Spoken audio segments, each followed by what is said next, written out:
అట్లా కొట్టుకున్నా అయిపోయేది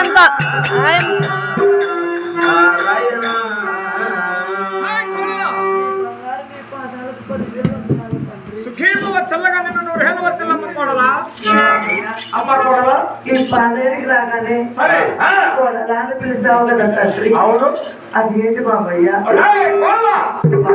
కొత్తగా పెళ్ళైన వారిని పద్ధతి కాపురానికి వచ్చిన వారిని అవును బాబయ్య. మా ఊరి కట్టుబాట్లు మా ఇంటి కట్టుబాట్లు నీకు కొన్ని తెలిసినట్టు కొన్ని తెలియకపోవచ్చు. అవును తండ్రి. ఒక్కసారి తెలుగు చెప్పగల ఆలకించగలవు కోడలా? చిన్ని కోడల చిలక పూజమ్మ